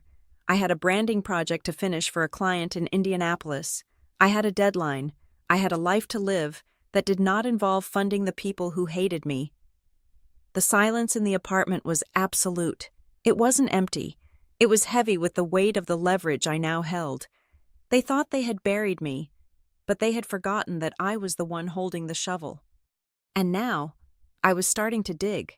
The vibration of my phone against the oak desk was not a notification. It was a seismograph reading. I had been working on a logo design for a boutique coffee roaster in Indianapolis. enjoying the way the morning light hit the river outside my window. I had forgotten, for a brief hour, that I was at war. Then, the screen lit up. It did not stop lighting up. It started with a text from Jenna. "Don't watch it. Just send the link to Marianne." Then came the Instagram notifications. 10, 20, 50. I opened the app against my better judgment. My feed was dominated by a thumbnail of Blair. She was not wearing her usual heavy makeup. She was barefaced, sitting on the floor of her bedroom, wrapped in an oversized gray blanket. The title of the video was simply, "Heartbroken." I pressed play. "I don't usually do this," Blair whispered to the camera, wiping away a tear that looked suspiciously well-timed. "I try to keep my page positive.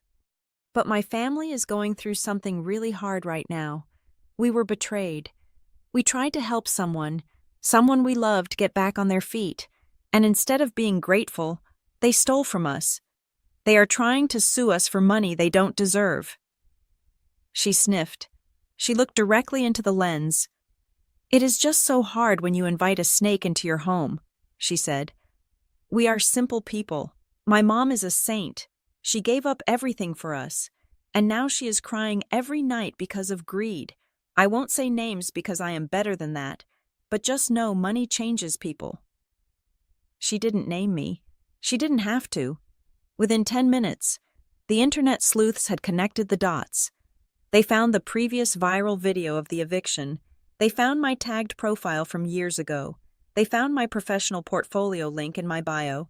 I watched the comments roll in like a tidal wave of sewage. "Is this the sister the moocher imagines suing your own mom? Snake. Ungrateful brat." Then, the attack migrated. My phone pinged with an email notification. It was from the platform where I hosted my design portfolio. New review 1 star. "Avery Barnes is a thief and a liar. Would not trust her with my brand." New review 1 star. "Disgusting human being." New review 1 star. "Scammer." My rating dropped from a perfect 5 stars to 2.3 in under an hour. This was not just social media drama anymore. This was a direct strike on my livelihood. They were burning down the safety raft I had just built. Then came the email that made my blood run cold. It was from the project manager at the Indianapolis firm. Subject contract inquiry Avery. "We have received several disturbing emails regarding your personal conduct and potential legal issues. We value your work, but we need to discuss this. We cannot have negative publicity attached to our client accounts." I sat there, frozen. Darlene and Blair were not just venting, they were trying to starve me out. They knew if I lost my income, I couldn't pay Marianne.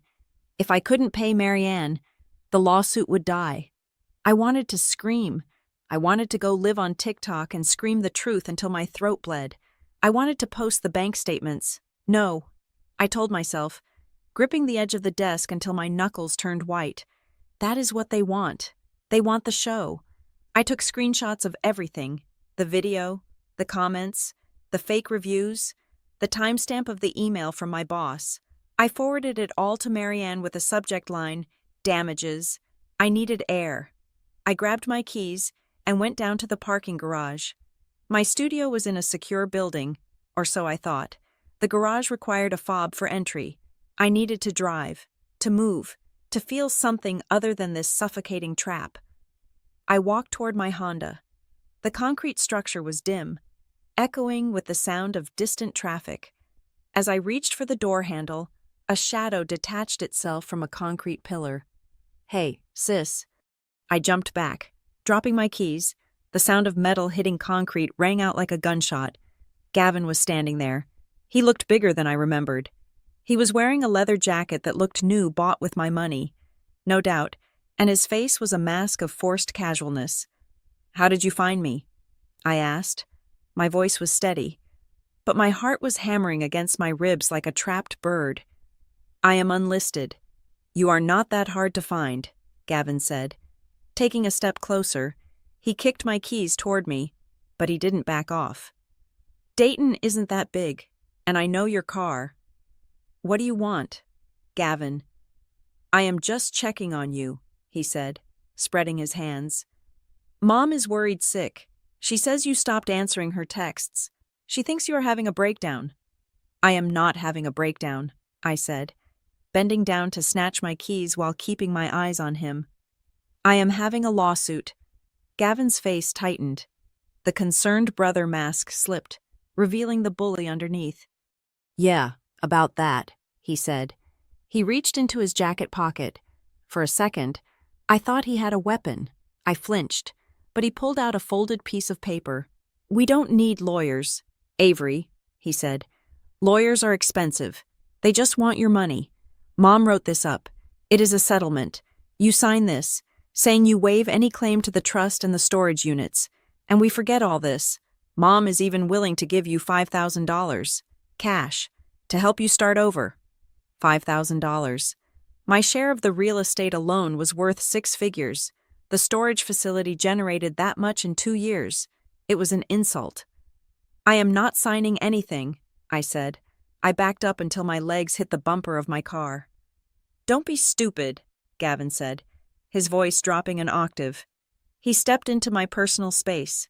I could smell stale tobacco and expensive cologne. "You think you can win this? You are one person. We are a family. Blair has the internet on her side. Mom has the church.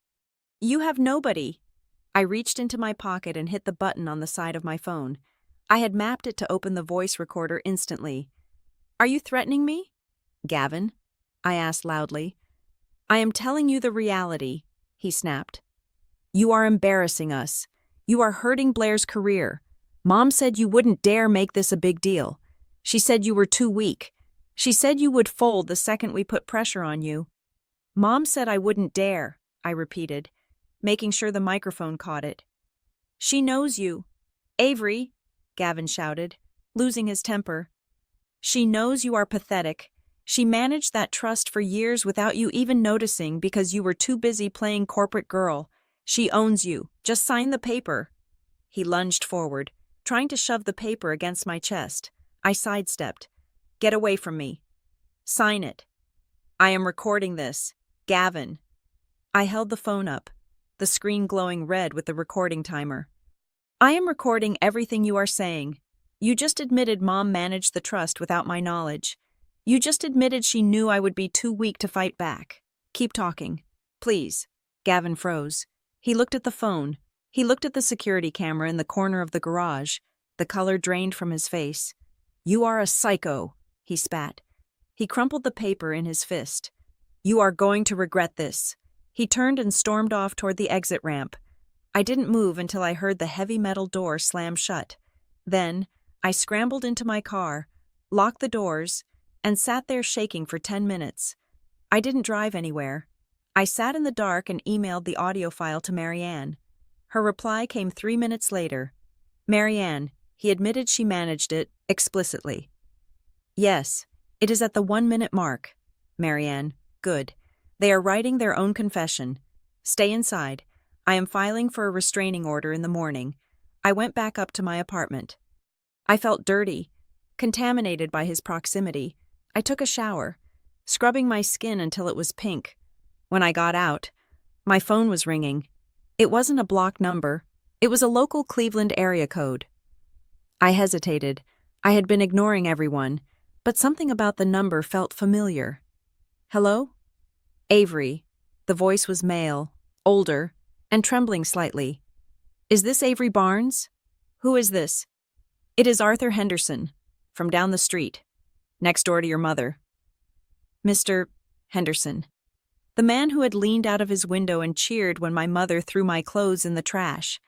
The man who shouted, "Clean up the neighborhood." "I have nothing to say to you." "Mr. Henderson," I said, reaching to hang up. "Wait," he panicked. "Please, I am not calling to apologize, and to warn you." "Warn me." "I saw the lawyer's letter," he said quickly. "The courier came to the house when I was gardening. Your mother was screaming in the backyard. She was talking to Gavin. They were talking about making sure I kept my mouth shut." I sat down on the edge of my bed. "About what?" "The night of the live stream," he said. "I was filming too, from my window. Before they started theirs, I wanted to have proof in case the police came. Because of the noise, I recorded the whole setup. And I sent it to your friend," he said. "The girl with the glasses, Jenna. She messaged me on Facebook asking if I saw anything. I didn't want to get involved. Avery, I really didn't. But if your mother is being investigated for fraud, I don't want to be an accomplice. I don't want to go to jail for lying for her. You sent the video to Jenna." "Yes, the full one, before the ring light turned on. You need to watch it. I am sorry for what I yelled. I thought Darlene told us you were on drugs. She told us you were dangerous. I didn't know." He hung up. My phone buzzed again immediately. It was Jenna. "Jenna, check your email, now." I opened my laptop. The file was large. It was titled, Henderson Footage Raw, MP4. I clicked play. The angle was from above, looking down from the neighbor's second-story window. It showed my mother's driveway 10 minutes before I arrived that night. The ring light was set up, but not turned on. Darlene and Blair were standing by the pile of trash bags. The audio was distant but clear enough. "Make sure the account papers are buried at the bottom," Darlene was saying. She was kicking the debris around. "If she sees the Klein logo, she might ask questions." "Why don't we just burn them?" Blair asked, checking her reflection in her phone. "Because burning them looks like a crime, you idiot," Darlene snapped. "Throwing them out just looks like we are cleaning up her mess. Besides, I managed that trust for ages without her knowing. She is too stupid to look through trash. She will just cry and run away. That is what she does." "What about the loan?" Gavin asked, walking into the frame. "The bank called again today about the storage units. I will handle the bank," Darlene said, smoothing her dress. "Once we kick her out, I will tell them she has gone missing or is incapacitated. I have the power of attorney paperwork drafted. I just need to fake one more signature. Now, get ready. She is turning the corner." The video ended. I sat in the silence of my apartment. It was the smoking gun. It wasn't just negligence. It wasn't just bad parenting. It was a conspiracy. They had discussed hiding the evidence. They had discussed the forgery. They had discussed declaring me incapacitated to steal the rest of the assets. I forwarded the video to Marianne. "Mr. Henderson just sent this. It is over. Marianne, do not post this. Do not share this. This is our nuclear option. We saved this for the deposition." The next morning, the atmosphere had changed. I didn't respond to the one-star reviews. I didn't respond to Blair's video. I didn't respond to the email from my boss, other than to say, "This is a legal matter involving identity theft and harassment. My attorney will be providing a formal statement to clear my name." But the pressure was shifting. I received a notification from a credit monitoring service I had signed up for. "Alert inquiry on your credit report. Safekeep Storage Regional Bank." The bank was getting nervous. They were auditing the loan. They were likely asking Darlene for updated documents. Or perhaps they had tried to contact me at the address Darlene had listed the house I didn't live in and got no response. Marianne CC'd me on an email she sent to the bank's legal department later that afternoon. To Regional Bank, legal debt unauthorized encumbrance on trust assets. Fraudulent signature attached. Please find the affidavit from Ms. Avery Barnes, stating she never signed for loan 88902, nor did she authorize the use of Safekeep Storage as collateral. We are prepared to provide forensic handwriting analysis. The trap was snapped. Darlene wouldn't just be fighting me anymore. She would be fighting a regional bank that wanted its $100,000 back immediately. I went to the window and looked out at the city. Somewhere in Cleveland. Darlene was probably sitting at her kitchen table, the phone ringing, the walls closing in. She was waiting for me to explode online. She was waiting for the drama, but I gave her nothing. I gave her silence. And in that silence, I let the sound of her own lies deafen her. The courier envelope that arrived at my mother's door on Tuesday morning was not an invitation. It was an ultimatum. Marianne Klein had drafted it with the precision of a sniper. There was no emotional language in it, no adjectives describing my pain or their cruelty. It was 3 pages of dry, terrifying facts, followed by a final page listing 3 distinct options. I sat in my apartment in Dayton, staring at the digital copy on my screen, imagining the moment Darlene opened the physical one. Option 1. Immediate resignation of Darlene Barnes as trustee. Full repayment of the misappropriated funds $112,000 within 30 days. A formal, notarized admission of fiduciary breach. Option 2. We proceed immediately to civil court for fraud, embezzlement, and conversion of assets. We also file a criminal complaint regarding the forged signature on the bank loan documents. Option 3. Mediation. A closed-door session with a neutral third party to negotiate a settlement and the restructuring of the trust, to take place within 7 days. The deadline to respond was 48 hours. At 10 in the morning, the notification on my laptop pinged. Delivery confirmed. At 10:15, my phone rang. It was Darlene. I stared at the screen. My heart did not race this time. My hands did not shake. I felt a strange, detached curiosity, like a scientist observing a specimen in a jar. I let it ring. 4 times, 5 times. Then it went to voicemail. A minute later, the notification popped up. New voicemail. I didn't listen to it alone.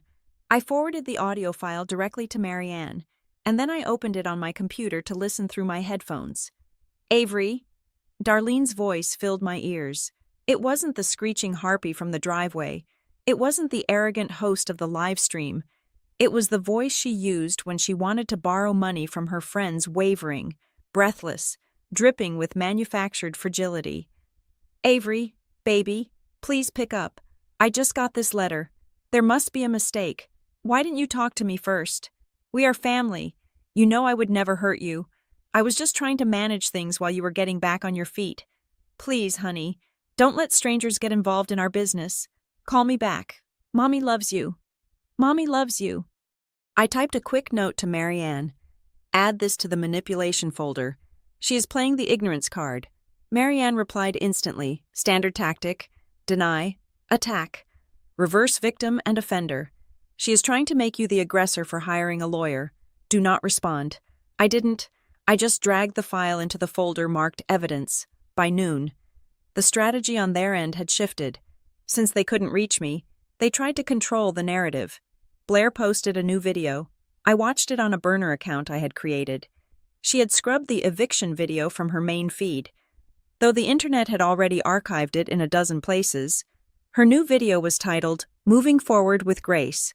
She sat on her bed, wearing a soft, oversized sweater. The lighting was warm and fuzzy. Hey guys, she said, her voice soft. I know there has been some drama on my page lately. I just want to say, families are complicated. Sometimes people get hurt, and sometimes people lash out because they are in pain. We are dealing with a really difficult private legal matter right now. Someone we trusted has decided to attack us for money. I just ask for privacy and respect for my mom, who is literally the most generous woman I know. She wiped away an imaginary tear.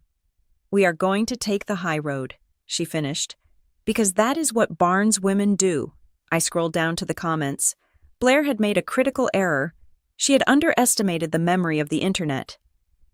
User 449. Wait, didn't you live stream kicking your sister out like 3 weeks ago? That wasn't very private. Ohio Watcher. So you want privacy now that she lawyered up LOL? Truth Seeker. Why did you delete the other video if your mom is so generous? Why did she call her daughter a parasite? Blair was deleting comments as fast as she could. But for everyone she deleted, 2 more popped up. The narrative was slipping through her fingers. She was learning a hard lesson: you cannot play the victim when the world has already seen you holding the knife. By Wednesday, the dominoes began to fall in the financial sector. Marianne had sent a copy of the affidavit regarding the forged signature to the bank holding the loan on the storage units. Banks do not like uncertainty. When a bank suspects collateral is tainted by fraud, they do not wait for a court verdict. They protect their assets. I received an email from Marianne with a forwarded notice from the bank. Subject notice of credit freeze and demand for cure.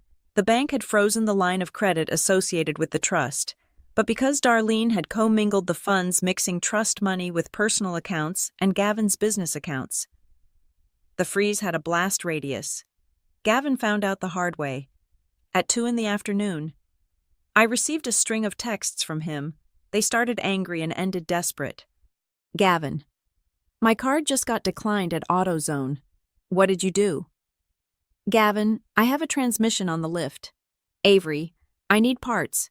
The account is locked. Gavin: fix this. Seriously. You are ruining my business over a stupid temper tantrum. Gavin: Mom is crying. Are you happy I read the messages and felt nothing? Gavin had used $50,000 of my money to buy his lift and pay off his debts. Now, the bank was simply turning off the tap. He wasn't losing his money. He was losing access to mine. I replied with the only sentence I was allowed to type. Please refer all questions to Marianne Klein at Klein Associates. Gavin, go to hell. While Gavin was melting down, Marianne's forensic accountant was digging up the body. We had requested the books for the safekeep storage facility. Darlene had sent over a messy stack of Excel spreadsheets that looked like they had been typed up the night before. But Marianne had subpoenaed the actual bank records from the facility's operating account. We got on a conference call at 4 o'clock on Thursday. It is worse than the loan, Marianne said. Her voice was sharp, professional. The loan was a one-time event. The theft has been monthly. What do you mean? I asked, looking at the spreadsheet she had shared on the screen. Look at the rental income, Marianne said. The facility generates roughly $8,000 a month in profit after maintenance. For the last 3 years, that money should have gone into the trust holding account. It didn't. I followed the line on the spreadsheet. Where did it go? It went to a personal checking account at a credit union, Marianne said, under the name Darlene Barnes, and from there, it was dispersed. Car payments for Blair, a boat payment. Did you know you guys have a boat? We don't have a boat, I said, baffled. Well, Gavin has a jet ski trailer and 2 jet skis registered in his name, Marianne corrected. Paid for by the storage unit revenue. Jet skis, I repeated. I was eating ramen noodles and working 60 hours a week, and my brother was riding jet skis bought with my inheritance. The total misappropriation of revenue over 3 years is roughly $280,000, Marianne said, plus the $100,000 loan.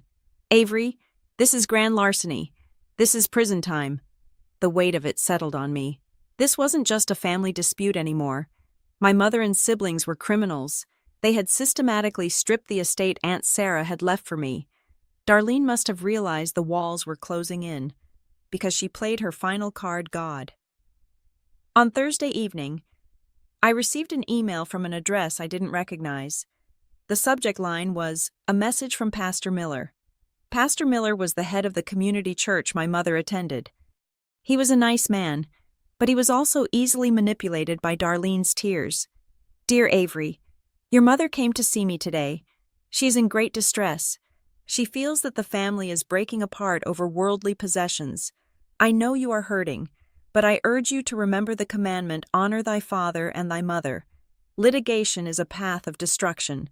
Can we sit down and pray together? Your grandmother and Aunt Sarah are watching from above, and surely they would not want to see their legacy used to tear the family asunder. I read the email twice. I felt a flash of old guilt, the programmed response Darlene had installed in me since childhood. Don't make waves. Be the good girl. But then I looked at the spreadsheet. Jet skis, camera gear, forged signatures. Aunt Sarah hadn't left me a legacy to tear the family apart. She had left me a legacy so I wouldn't starve. Darlene was the one who had torn it apart. She had eaten the legacy. I hit reply. Dear Pastor Miller, thank you for your concern. However, this is not a spiritual matter. It is a legal matter regarding theft and fraud. If my mother wishes to discuss the $280,000 she removed from the trust without authorization, she can do so in the presence of my attorney.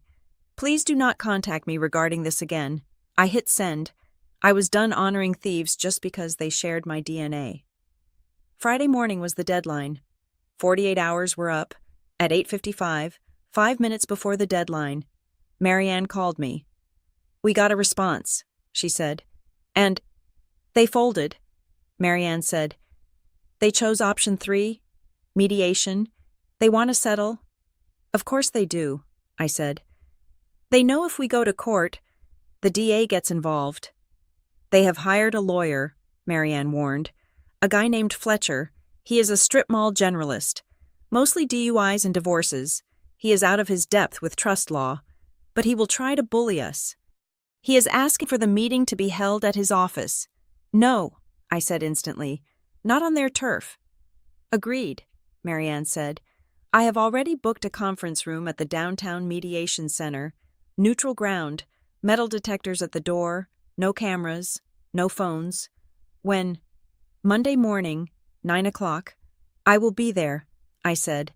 Avery, Marianne's voice softened slightly. You need to prepare yourself. You have seen them on screens for the last month. You have heard their voicemails, but sitting across a table from them, it is going to be different. They are going to use every emotional trigger they have. I know, I said. I looked at the silver key sitting on my desk, the key that had unlocked the truth. But they don't have power over me anymore. They are just debtors now, and I am the creditor coming to collect. Good, Marianne said. Wear a suit. Look expensive. We will see them Monday. I hung up. I walked to my closet. I didn't have a suit, but I had money now. My own money. I went out and bought a charcoal gray blazer, tailored trousers, and sharp, black heels. I bought a leather portfolio. I cut my hair into a sharp bob that framed my face. When I looked in the mirror, I didn't see the girl in the diner uniform. I didn't see the girl crying in the driveway. I saw the trustee. Monday was coming. And for the first time in my life, I wasn't afraid of my mother. I was eager to see her face when she realized that the ATM was permanently out of order. The conference room at the Mediation Center in downtown Cleveland was designed to be neutral. The walls were a calming shade of dove gray. The carpet was thick enough to swallow the sound of nervous footsteps, and the long mahogany table was shaped like an oval, so that technically there was no head of the table. But as I walked in, followed closely by Marianne Klein, the battle lines were drawn as clearly as trenches in a war zone. My family sat on the left side of the room. Darlene was wearing her navy blue Sunday suit with the pearl brooch, the outfit she wore for funerals and Easter service. She sat with her hands clasped on the table, clutching a tissue, her head bowed in a posture of performative martyrdom. She looked like a saint who had been dragged into a den of lions. Blair sat next to her. She had clearly spent hours on her no-makeup look. Her hair was pulled back in a severe bun, and she was wearing a high-necked black sweater.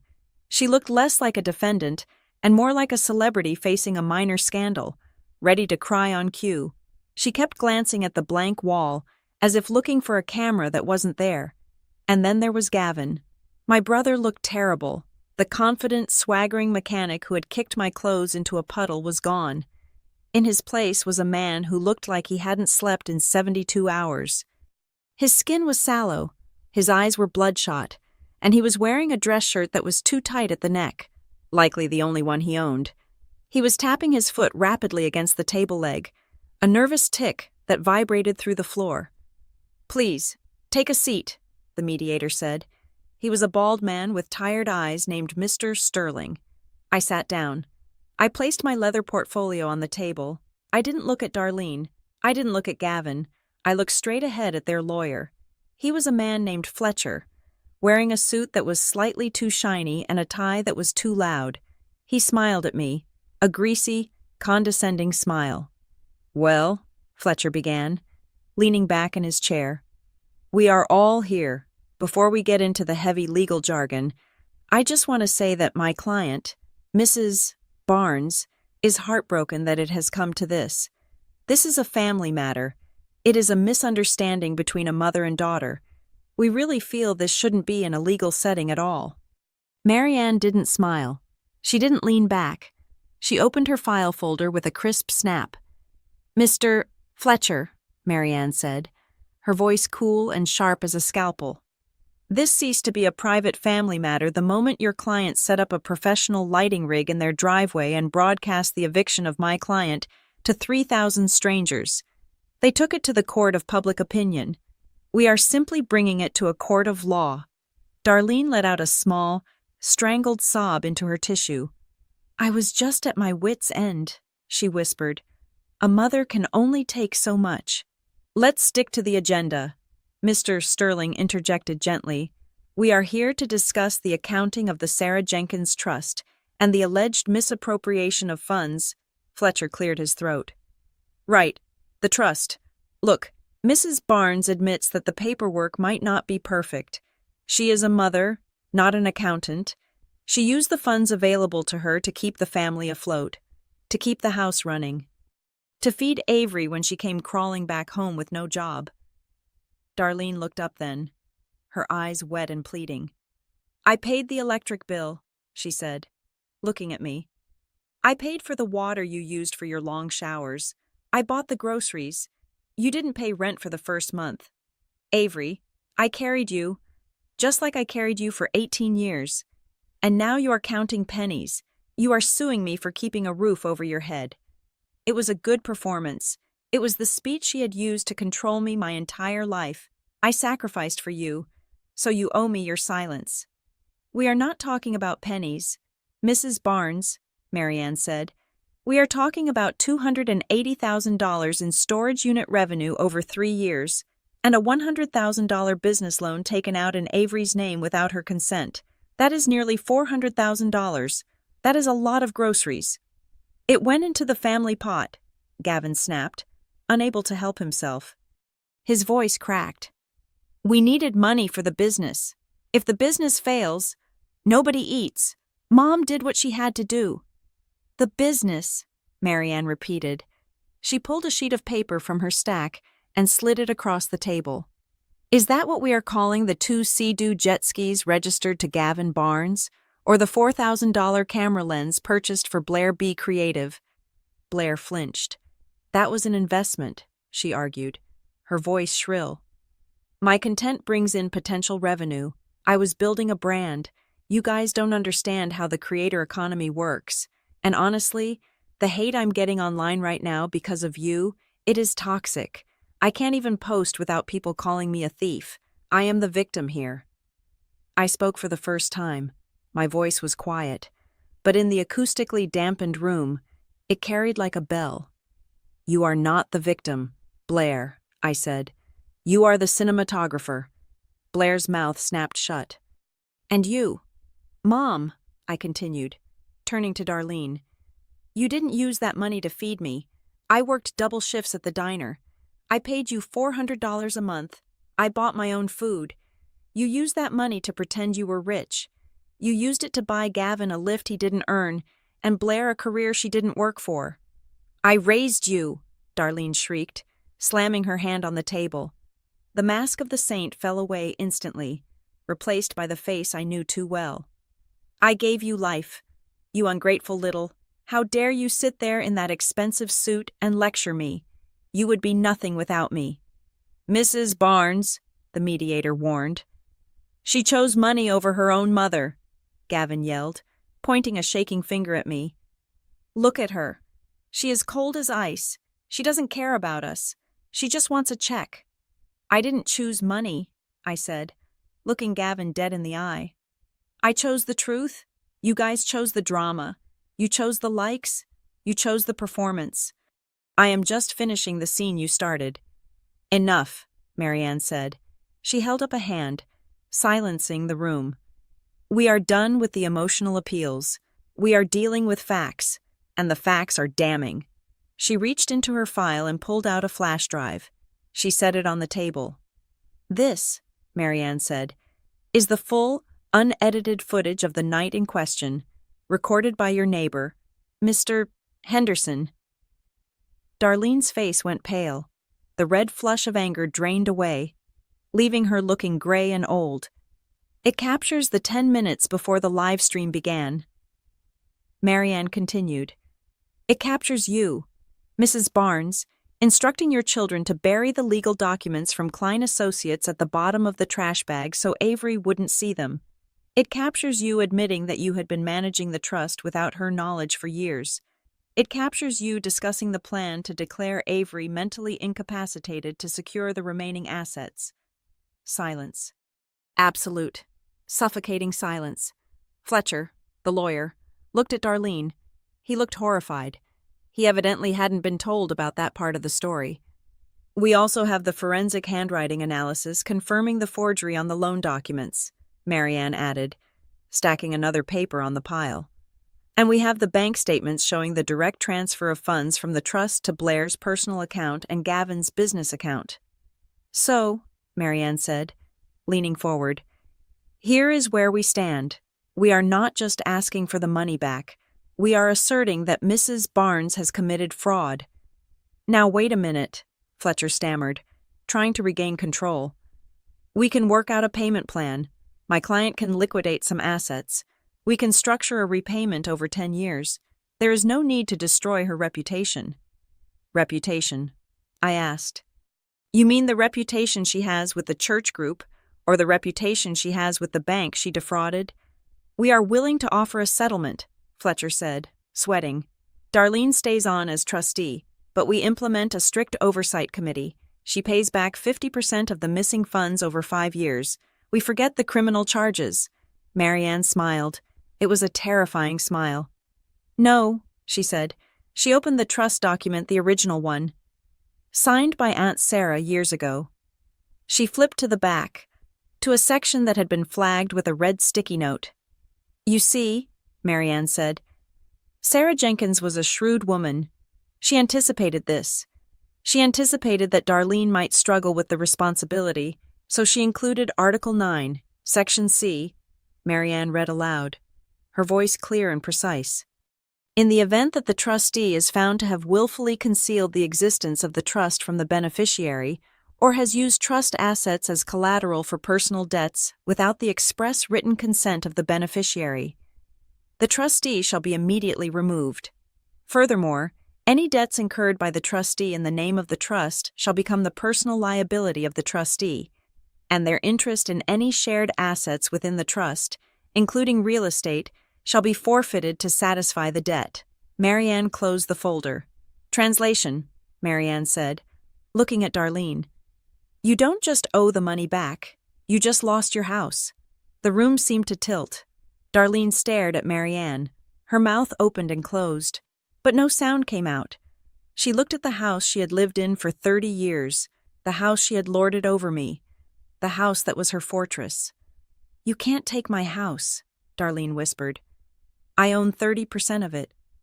And you owe the trust $400,000, Marianne said. Your 30% share is worth roughly $150,000. The trust will absorb your share to cover part of the debt. You will still owe the rest, but the house. The house belongs to the trust now, and since Avery is the sole remaining beneficiary. Marianne looked at me. Avery owns the house, she finished. Gavin made a sound like a wounded animal. He put his head in his hands. Blair was staring at me with wide, terrified eyes. They realized it all at once. The loan was called. The income stream was gone. The house was gone. They were not just broke. They were evicted. This is not fair, Darlene hissed. Sarah wouldn't wanted this. Sarah loved me. Sarah knew you, I corrected her. She knew you would steal from me if you had the chance, and she made sure I had a way to get it back. Fletcher looked at his clients. He closed his notebook. He knew he had lost. We need a recess, Fletcher said, his voice weak. I need to confer with my clients. Of course, Mr. Sterling said, looking relieved to have a break from the tension. Let's take 20 minutes. There's coffee in the lobby. Fletcher stood up. Gavin stood up, looking like he might vomit. Blair grabbed her purse, her hands shaking. Darlene didn't move for a long moment. She stared at me across the table. Her eyes were full of hate, but under the hate, there was fear. Real, primal fear. You are destroying this family, she whispered. No, Mom, I said calmly. I am just balancing the books. They shuffled out of the room. The door clicked shut behind them. I sat there in the silence. The air conditioning hummed. Marianne leaned over and poured herself a glass of water. That went well, she said dryly. They are going to beg, I said. When they come back, They are going to beg. They will, Marianne agreed. They are going to offer you everything they don't have. They are going to promise to be better. They are going to cry. What do you want to do? Avery. I looked at the empty chairs on the other side of the table. I pictured them in the lobby, frantic, turning on each other. I pictured Gavin realizing his business was dead. I pictured Blair realizing she had no studio. I pictured Darlene realizing she was a guest in my house. I don't want their promises, I said. And I don't want their apologies. I want them to sign. Sign what? Everything, I said. I want a complete surrender. I want the house. I want the storage unit management transferred to a third party. I want a confession. And I want one more thing. What is that? Marianne asked. I thought about the live stream. I thought about the thousands of people who had watched me being humiliated. I thought about the comments. I want a retraction, I said. Public, video, on all their channels. They need to tell the world exactly what they did, Marianne smiled. That is the kill shot. Avery, if they do that, their social standing is dead. Blair's career is over. They wanted a reality show, I said, standing up and smoothing my blazer. I am just giving them the season finale. I walked to the window and looked down at the street. I saw people walking by, living their normal lives. I felt a strange sense of calm. The anger was gone. The hurt was gone. All that was left was the cold, hard math of consequence. In 20 minutes, they would walk back through that door, and I would show them exactly what a parasite looked like when it was the one holding the checkbook. The 20 minutes of recess felt longer than the entire 6 months I had spent living in my mother's basement. When the heavy mahogany door finally creaked open, the air in the conference room shifted. It was no longer the charged atmosphere of a battle about to begin. It was the stale, heavy air of a surrender. Darlene walked in first. She had reapplied her lipstick, a bright coral shade that looked jarring against her pale, ash-colored skin. She did not look at me. She focused entirely on pulling out her chair and smoothing her skirt, performing a series of small, meaningless actions to avoid making eye contact. Blair followed. Her eyes were red. She had been crying, and not the pretty, single-tear crying she did for her followers. Her mascara was smudged in the corner of her left eye.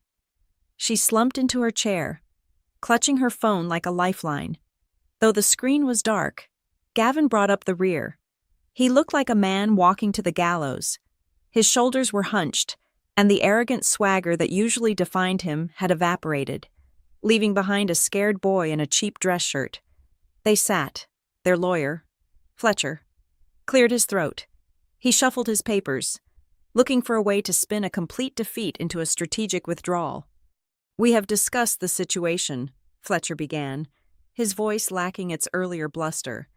And while my clients maintain that their actions were rooted in a desire to protect the family legacy, they recognize that mistakes were made regarding the administrative side of the trust. Marianne did not blink. She just waited. We are prepared to accept the removal of Darlene Barnes as trustee, Fletcher continued. We agree to transfer management to a third-party firm, and regarding the funds, we are willing to structure a repayment plan for the unauthorized withdrawals. We propose 10% of the monthly storage revenue going forward until the debt is satisfied. Marianne laughed. It was a short, sharp sound that made Gavin flinch. 10%, Marianne asked. Mr. Fletcher, at that rate, the debt would be paid off in 40 years. Avery will be 70 years old. That is not a repayment plan. That is an insult. We are open to negotiation, Fletcher said quickly. We are done negotiating, I said. I leaned forward. I placed my hands flat on the table. The wood felt cool under my palms. I looked at each of them in turn. Here are the terms, I said, my voice steady. 1. Darlene is removed as trustee effective immediately. 2. The management of Safekeep Storage is transferred to a professional property management firm of my choosing. 3. The $100,000 loan is refinanced immediately into Darlene's personal name, removing the trust assets as collateral. If the bank refuses, She sells personal assets to cover the principal. Gavin made a noise of protest, but I kept going. 4. Regarding the $280,000 in misappropriated revenue, I want 50% of the net profits from the facility every month until the principal is paid in full, plus statutory interest, and I want a lien placed on Gavin's mobile mechanic business and Blair's studio equipment to ensure payment. You can't put a lien on my business, Gavin shouted, standing up. I need that credit line to operate if you lock me down. I can't work. Then you should not have bought a $50,000 lift with stolen money, I replied calmly. Sit down, Gavin, he glared at me, his face turning a blotchy red. But he sat down. We can work with those financial terms, Fletcher said, wiping sweat from his forehead. Is that all? No, I said. There is one more thing. I reached into my portfolio and pulled out a single sheet of paper. It was not a legal document. It was a script. This, I said, sliding it across the table to Darlene, is for you, and for Blair, and for Gavin. Darlene picked it up. She squinted at the text. As she read, her mouth tightened into a thin, angry line. Her hands began to shake. No, she whispered. Absolutely not. What is it? Blair asked, leaning over to read. Her eyes went wide. Are you crazy? I can't post this. It will ruin my engagement. It goes against my entire brand identity. What does it say? Gavin asked. It is a retraction. I said, it is a public statement. You will record a video. You will post it on all your platforms. TikTok, Instagram, Facebook. You will leave it up permanently, and you will read exactly what is on that page. I can't say this, Darlene hissed, throwing the paper down. I willfully withheld financial information from my daughter. I used her humiliation for views. Avery, this is cruel. This is public shaming. Can't I apologize to you here? In private, I will write you a letter. I will apologize to you every day. A private apology, I asked. I felt a cold smile touch my lips. Did you evict me in private? Mom, did you call me a parasite in a letter? Did you keep the ring light off when Gavin kicked my life into a puddle? That was different, she pleaded. I was emotional. You chose the venue, I said. You chose the audience. You wanted 3,000 people to watch me fall. Now, those same 3,000 people are going to watch you tell the truth. That is the price. If you want to settle, you post the video. If you don't post the video, we leave this room and Marianne files the civil fraud complaint and sends the evidence to the district attorney. This is blackmail, Blair spat. It is a settlement condition, Marianne corrected her. And frankly, it is generous. The alternative is a forensic audit that will likely expose tax evasion on that stolen income. Do you really want the IRS involved in Blair B. Creative? Blair went pale. She sank back into her chair. We have no choice, Gavin muttered. He looked at Darlene. Mom, if they audit the accounts, they will see I use the money for the truck payments too. Not just the lift. They will see everything. You used it for what? Darlene snapped, turning to him. The down payment on the truck, Gavin confessed, his voice rising in panic. And the lighting rig for Blair. I moved the money around. Okay, I thought we could pay it back before anyone noticed. The room went silent. Gavin had just driven the final nail into his own coffin. He had admitted to commingling funds and premeditated concealment. He had admitted that the live stream wasn't just a temper tantrum. It was a distraction to cover the fact that they needed my parasite narrative to hide the fact that they were bleeding the trust dry. Darlene looked at her son. She looked at the lawyer, who had his head in his hands. She looked at me. Fine, she whispered. The word sounded like it was made of broken glass. I will sign. I will do the video. It took another 2 hours to finalize the paperwork. The sound of the pen scratching against the paper was the only noise in the room. Sign here. Repayment schedule. Sign here. Transfer of trustee powers. Sign here. Confession of judgment. Sign here. The script for the video. When Darlene signed the last page, she dropped the pen. She looked older than I had ever seen her. The vibrant, controlling matriarch was gone. In her place was a woman who was drowning in debt she could no longer hide. "I hope you are happy," she said to me as she stood up. "You have your money, but you don't have a family anymore." I stood up. I picked up my portfolio. I looked her in the eye, and for the first time in my life, I didn't feel the need to seek her approval. "I never had a family, Mom," I said. "I had a fan club that charged admission, and I just canceled my subscription."